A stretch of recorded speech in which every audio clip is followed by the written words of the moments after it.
Halo teman-teman terkasih, apa kabar? Semoga tetap sehat. Selamat datang di era new normal. Dan juga semoga kalian tetap belajar dan tetap semangat.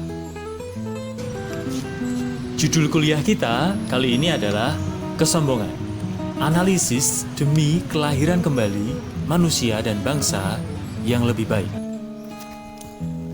Mengapa tema kesombongan yang dipilih?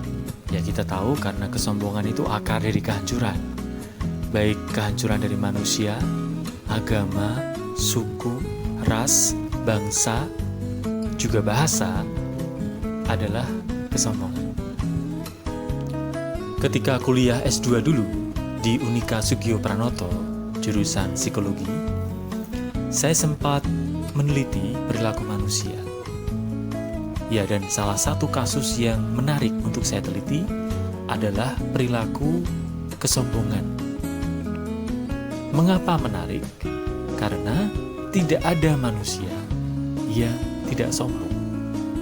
Jadi data yang saya pelajari pada waktu itu mengatakan bahwa semua manusia itu sombong atau setidaknya pernah sombong. Ini sama halnya mayoritas manusia pernah marah, pernah sedih, pernah jatuh cinta, begitu. Salah satu bentuk kesombongan manusia adalah ketika para ahli ekologi mengaku bahwa manusia mampu menyelamatkan bumi. Mampukah manusia menyelamatkan bumi? Mari kita lihat bersama. Oke, jadi saya mendownload video dari Al Gore yang mengungkapkan sejarah terbentuknya bumi mulai dari 4 miliar tahun yang lalu. Tentu belum ada kehidupan pada waktu itu menurut sains. Suhu mulai dari 3000-an derajat Celcius, lalu turun menjadi 200-an derajat Celcius, lalu semakin turun menjadi 100-an derajat Celcius. Dan kita lihat komposisi udara, nitrogen, karbon dioksida, metan, semuanya belum stabil, masih mencari keseimbangan dalam peran mereka masing-masing untuk membentuk bumi di waktu ke depan menjadi seperti apa, beradaptasi dengan lingkungan. Dan bumi baik-baik saja. Bumi baik-baik saja 4 miliar tahun yang lalu dan seterusnya, sebelum ada manusia, sebelum ada tumbuhan, sebelum ada dinosaurus, sebelum ada makhluk kecil yang namanya mikroba atau virus atau bakteri. Bumi baik-baik saja. Lalu makhluk hidup mulai ada, mulai eksis sekitar 300-an juta tahun yang lalu. Mulai dari makhluk bersel satu yang ada di air, dataran juga bergerak karena ada gerakan tektonis yang membentuk mereka, yang memisah-pisahkan dataran satu dengan dataran yang lain, membentuk pulau-pulau atau benua-benua. Semua itu baik adanya, baik gerak dataran, tata air, munculnya tumbuhan, munculnya makhluk hidup yang baru. Di satu sisi, bumi mengalami pertumbuhan, mengalami evolusi, adaptasi. Demikian juga makhluk hidup yang ada di dalamnya. Data yang menarik adalah bahwa 90% makhluk hidup itu punah selama transisi atau adaptasi bumi sejak 4 miliar tahun yang lalu sampai dengan hari ini. Dan itu wajar, karena bukankah setiap makhluk hidup hanya menunggu kematian? Jadi kalau 90% makhluk hidup yang pernah hidup di bumi ini sudah punah, dan kita bersama dengan hewan dan tumbuhan ini hanya tinggal 10%, mungkin juga pada saatnya nanti akan punah dan berganti dengan makhluk hidup lain yang mungkin lebih kuat daripada kita, daripada manusia, supaya bisa bertahan hidup di dunia. Para ahli sains menyebutnya sebagai survival of the fittest. Hanya makhluk hidup yang paling fit, yang paling kuat, mampu bertahan hidup di planet bumi. Manusia sendiri mampu bertahan hidup, berkembang biak di bumi ini selama 200.000 tahun. Itu perkiraan para ahli. Dan bisa jadi ini alasan yang membuat manusia itu sombong. Mengapa? Karena mereka eksis di bumi. Bahkan tidak hanya eksis. Kalau kita lihat sejarah, sejak abad 1 dinasti Han, itu eksploitasi terhadap alam itu sungguh besar. Lalu muncul dinasti kerajaan Romawi. Juga dalam mengeksploitasi bumi, dalam mengkonsumsi sumber daya alam, itu juga cukup besar. Apalagi ketika Golden Age of India, ada transaksi perdagangan di sana. Mayan Empire. Mereka mengkoleksi emas dan mineral-mineral yang ada di bumi ini. Dan ini rupanya menjadi budaya yang menarik bagi generasi manusia setelahnya.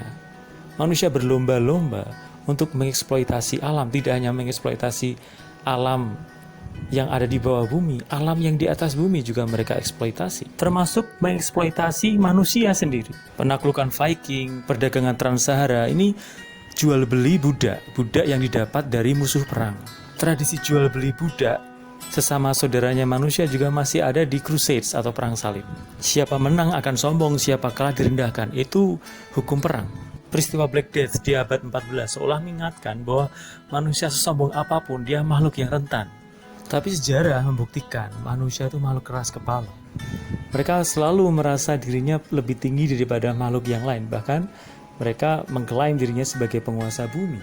Atlantic Slave Trade atau jual beli budak secara global itu menjadi bukti betapa manusia itu sombong. Budaya kolonisasi, ada budaya industri, kapitalisme, penjajahan, itu semua mau mengatakan manusia kalau tidak mencapai puncak predator, mereka tidak akan puas. Kalau tidak hati-hati, kesombongan manusia bisa menyebabkan kepunahan mereka sendiri. Bayangkan apabila manusia-manusia yang sombong ini mencapai 10 miliar. Apa yang terjadi pada manusia-manusia yang lain? Kalau tidak hati-hati, kita manusia dengan kesombongan kita bisa saling memusnahkan. Bumi tentunya akan baik-baik saja. Bumi selalu baik sebelum manusia ada, sejak manusia ada, sekarang, ataupun setelah manusia tidak ada.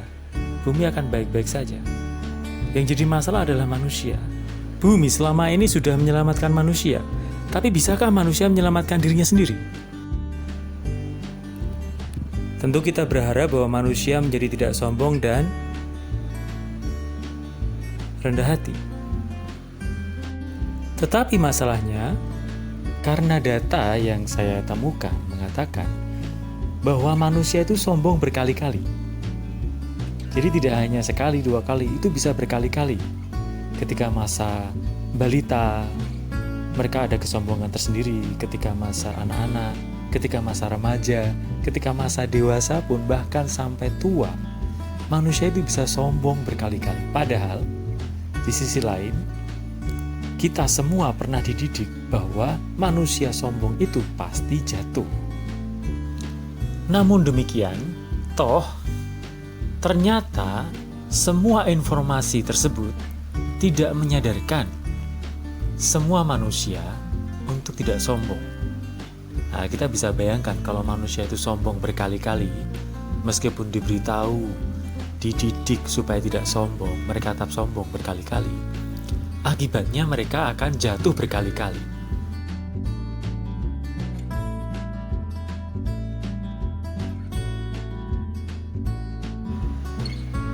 Jadi masalah jika orang-orang sombong ini menafsirkan agama yang suci, menafsirkan Pancasila yang luhur. Pasti tragedi yang menjadi hasil akhirnya. Tapi ya, bagaimana lagi ya? Sejarah mengatakan bahwa manusia-manusia ini menafsirkan agama dan Pancasila secara sembarangan. Orang sombong kalau sudah merasa benar sendiri menafsirkan Pancasila dan agama pasti salah. Lalu bagaimana cara memahami Pancasila dengan rendah hati dan tidak sombong? Toleransi dan juga kerukunan antar umat beragama sejatinya adalah identitas yang dimiliki oleh bangsa Indonesia sejak lama. Dan dalam lingkup yang lebih kecil, kerukunan dan juga toleransi ini dapat tercermin dalam kehidupan masyarakat di Kampung Sawah, Bekasi, Jawa Barat. Di wilayah ini terdapat 3 tempat ibadah untuk 3 agama yang berbeda. Dan keberadaan 3 tempat ibadah ini memiliki peran yang cukup penting dalam terciptanya kerukunan di wilayah ini. Kampung Sawah merupakan wilayah yang masuk ke dalam Kecamatan Pondok Melati, Kota Bekasi, Jawa Barat. Sejak puluhan tahun lalu, warga Kampung Sawah hidup rukun dan berdampingan dalam perbedaan agama. Di tempat ini berdiri Gereja Kristen Pasundan yang merupakan tempat ibadah umat Kristen dan Gereja Santo Servasius yang merupakan tempat ibadah umat Katolik. Tidak jauh dari kedua gereja ini, berdiri sebuah Masjid Al-Jauhar dan pondok pesantren Yayasan Fisabilillah. Setiap harinya, warga Kampung Sawah terbiasa dengan suara lonceng gereja yang berbunyi saat azan sholat zuhur berkumandang dari masjid. Untuk mempertahankan kerukunan di wilayah ini, para tokoh masyarakat dari berbagai agama aktif membentuk ruang dialog. Ya, kalau kerukunan atau toleransi kehidupan bermasyarakat di Kampung Sawah ini bukan produknya masa kini ya, bukan produk zaman now ya. Tapi itu sebelum saya lahir pun sudah ada. Jadi ini memang warisan para leluhur kami yang mencontohkan hidup rukun itu dari mereka. Di setiap momentum apapun keagamaan atau masyarakat, itu tokoh-tokoh agama selalu menyerukan, memberikan masukan kepada masyarakat supaya kemudian menjaga kerukunan di Kampung Sawah. Kerukunan di wilayah ini juga tercermin dari kebersamaan para warga saat beberapa acara keagamaan berlangsung. Warga berkumpul bersama tanpa memandang latar belakang agama tertentu. Pakaian khas yang dikenakan pun merupakan akulturasi budaya Betawi yang lekat dengan nuansa Islami. Bahkan beberapa jemaat gereja mengenakan pakaian Betawi yang lengkap dengan kopiah dan sarung.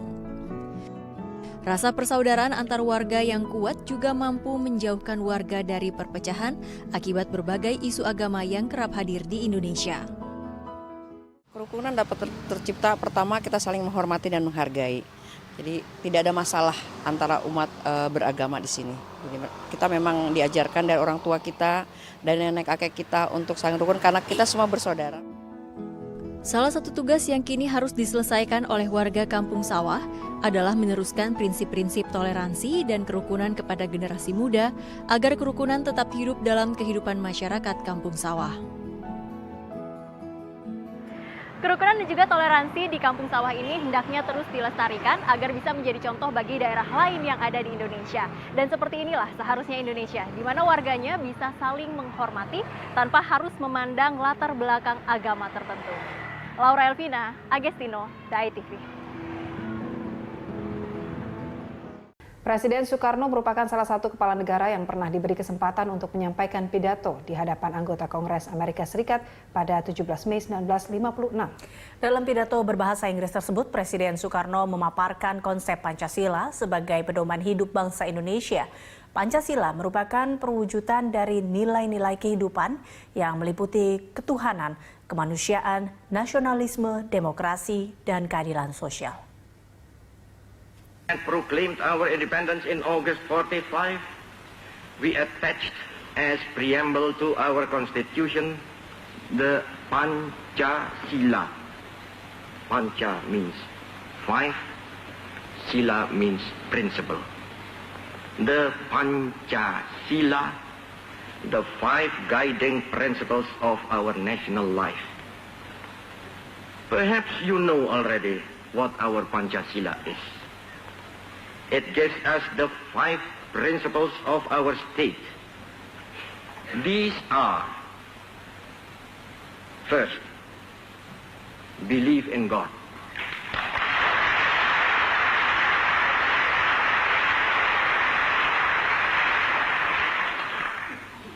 Second, nationalism. Third,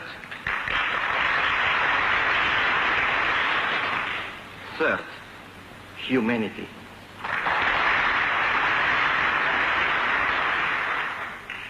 Fourth, democracy.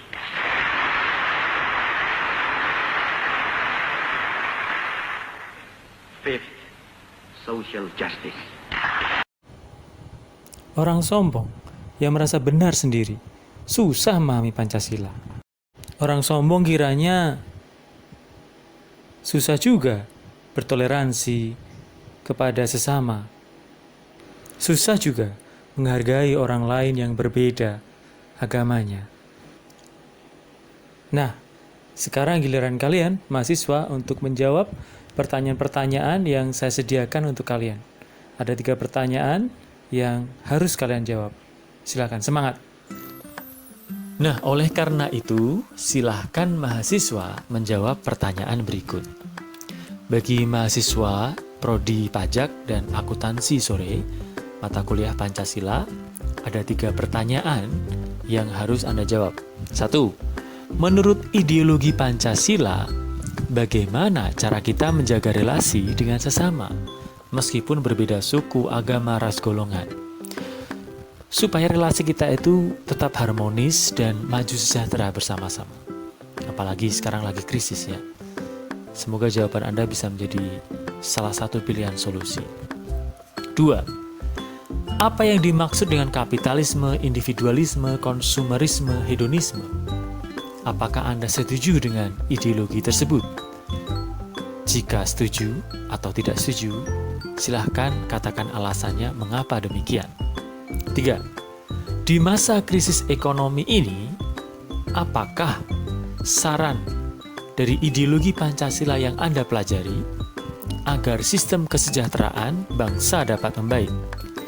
Berikan contoh secara nyata di masa lalu. Misalnya kisahnya Bung Hatta, atau Bung Karno, atau kisah selama penjajahan Belanda atau Jepang, dan seterusnya.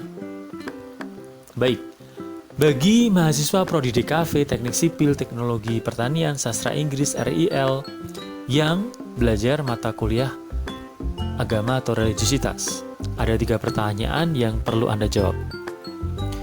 Nah, banyak pertanyaan ini ada kaitan dengan kitab suci yang Anda harusnya pelajari ya. Kitab suci Anda masing-masing. 1.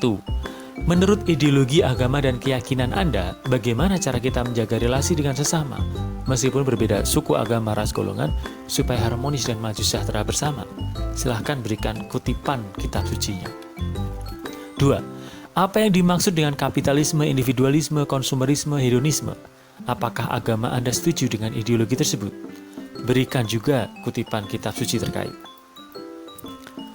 3. Dalam kitab suci Anda masing-masing dijelaskan konsep dunia kiamat karena kesombongan manusia. Ini berlaku bagi komunitas kecil manusia ataupun komunitas yang besar. Misalnya kisah Adam dan Hawa itu kiamat kecil bagi komunitas Adam dan Hawa. Kisah Mahabharata itu ada di agama Hindu atau Buddha juga menyinggung. Menara Babel itu kiamat bangsa ya. Lalu kisah Nabi Nuh itu bisa kehancuran dunia. Ketika dunia dibanjiri oleh tsunami besar-besaran. Kisah kehancuran Israel, dia dibuang di Babel, di Babilonia. Dia juga dihancurkan oleh Roma, itu kiamat kecil dari ras. Dan seterusnya ada banyak kisah. Nah, silahkan cermati kisah kiamat tersebut, lalu jelaskan apa yang terjadi pada manusia sebelum kiamat, selama kiamat, dan sesudah konsep kiamat. Jadi misalnya apakah sebelum kiamat itu manusia berdosa atau sombong, atau apa, silahkan dijelaskan sesuai dengan perikopa yang Anda pilih. Selama kiamat berlangsung, misalnya selama banjir Nabi Nuh, apa yang dilakukan manusia? Dan setelah kiamat, setelah tragedi, setelah kehancuran itu, apa yang terjadi pada manusia? Apakah kelahiran kembali, keselamatan kembali, kehidupannya lebih baik, atau bagaimana? Mahasiswa yang terkasih, saya menunggu jawaban Anda. Good luck.